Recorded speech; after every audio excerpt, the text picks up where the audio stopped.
Don't worry, we're not judging you. Have you ever wondered what a designer notices when they walk through your home?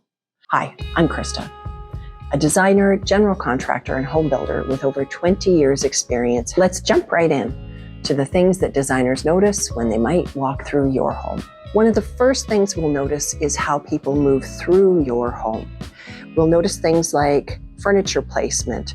When people come in the front door, is there somewhere to put shoes? Where do the backpacks land? Where does your handbag land? Where does all the detritus and clutter of a family land as you move through the home?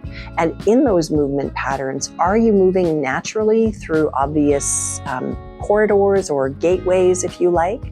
Or are those paths of travel obstructed by unexpected pieces of furniture? Is it awkward? Are you running into things or tripping over things? Because in order to really understand a home and how to make a home work well for you, first you have to understand its bones. The second thing we notice in a home is natural light, where it falls, where it comes in. We also think about the seasons and how the light shifts from spring, winter, summer, and fall, and how the arc of the sun changes.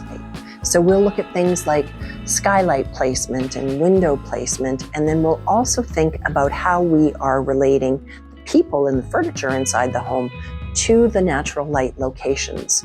We'll think about window coverings. Are sheers appropriate or are heavy drapes a better idea? Humans need light. We're like plants. We need sunshine. So it's really important to factor in how we are living inside that light and how that light is being brought into our daily lives.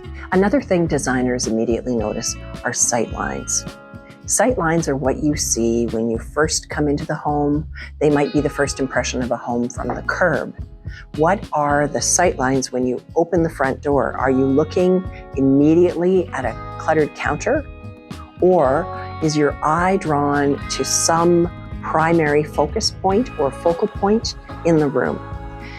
Designers will consciously create this by adding a fireplace perhaps on a really bald feeling wall. And sometimes when you're adding a fireplace or a larger focal point, something that is really going to draw the eye, even a great strong piece of art or an art grouping in a room can be a focal point.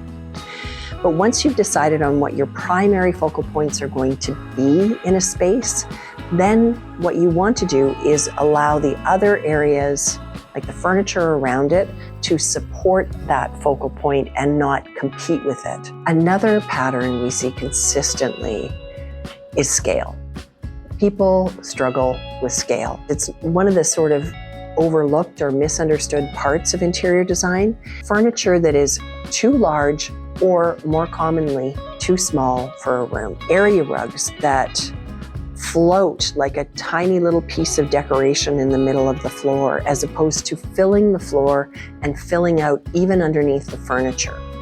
That one happens every day. Light fixtures that hug tall ceilings and don't actually drop down or be suspended into the room to allow light to scatter across the space. Art is often hung way too high.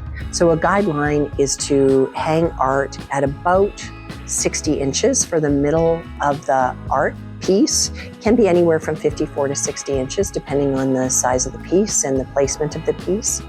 But often it's suspended way above the furniture as opposed to relating to the furniture in a way that makes it a visual grouping. And just remember that good scale is quiet. It allows the pieces to relate to each other. So, for example, we'll often see as well, people will go out and buy what I call the sofa that ate the living room, and then they don't have any way to actually fit other furniture in that is proportionate or in scale to the size of the sofa that they purchased.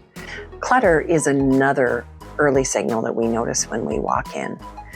And clutter isn't necessarily about organization. Sometimes it's also about emotional decisions or impulse buys, or, the thing that we saw that we thought was so beautiful in the antique store that just does not belong in our modern home.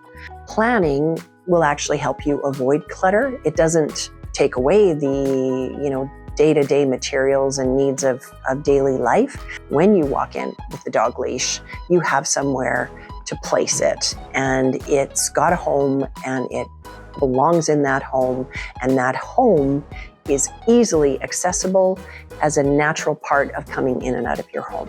They're not glamorous decisions, but they're very practical decisions because we need our homes to welcome us, and we need our homes to work for us. There's a common misconception that designers walk through homes looking for problems or being very judgy.